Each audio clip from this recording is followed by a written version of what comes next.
Sa mapagpalang araw po, bisa ng programang Journey to Cory sa pagtaas ng antas ng kasanayan sa pagbasa ng mga mag-aaral sa Baitang 4. Mula sa Balubad Elementary School, Ronald D. Alperto and Ranalyn M. Alperto. Layunin.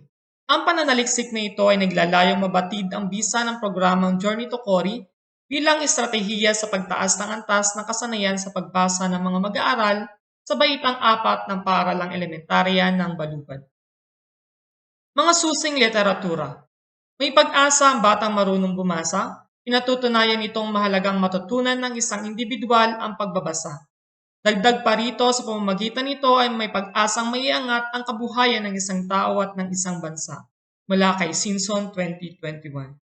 Every Child a Reader Program, isa sa mga programang naglalayong lahat ng mga batang Pilipino ay makabasa at makasulat ng Malaya.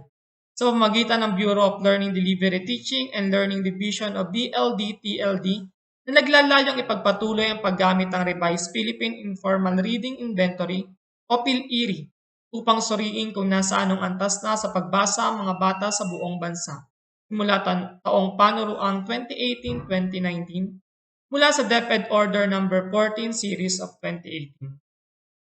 Hamon bawat bata bumabasa o 3Bs Initiative. Nabuo naman ang Brigada Pagbasa kung saan matutugunan ang problema sa pagbasa ng mga mag-aaral sa pamamagitan ng mga kaagapay ng mga paaralan na voluntaryong magtuturo sa mga batang hirap sa pagbabasa. Mula DepEd Memorandum No. 170 Series of 2019. Metodolohiya. Ang mga kalahok sa pag-aaral ay mga mag-aaral na tuklasang nasa antas ng kabiguan sa pag-unawa sa binasa. Batay sa resulta ng paunang pagtataya, 20 na mag-aaral ang nakakuha ng antas na kabiguan mula sa 97 na mag-aaral sa ika-4 na baitang. Ito ang ginamit na batayan sa pananaliksik gamit ang purposive sampling. Bukod dito ay gumamit ng metodologiyang pre-experimental, disenyong panimula at panapos na pagtataya at PhilIRI upang malaman kung may kabuluhan na resulta sa pauna at panapos sa pagtataya ay gumamit ang mananaliksik ng instrumentong paired t-test.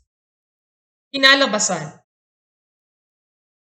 Ayon sa resulta, 60% ng mga mag-aaral ay tumaas sa instructional at 40 naman ang tumaas sa malayang antas.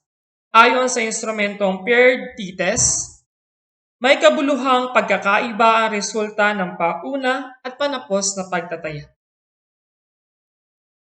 Kahalagahan. Ang resulta ng action research na ito ay magiging kapaki-pakinabang sa mga bagong mananaliksik bilang kanilang batayan sa paggawa ng mga kaugnay na pananaliksik. Makatutulong din ito sa mga reading coordinator na bumuo ng iba pang programa sa pagbabasa. Konklusyon. Karamihan sa mga mag-aaral ay nasa antas ng instructional. Mabisa ang paglulunsad ng programang Journey to Cory sa pagpapataas ng antas ng kasanayan sa pagbasa ng mga mag-aaral sa Baitang 4. Rekomendasyon. Paigtingin ang implementasyon ng programang Journey to Cory sa lahat ng antas sa paaralan. Maging aktibo sa pagpapatupad ng mga programang kaagapay ang mga iba't ibang sektor na maaaring makatulong sa pagbuo ng action plan.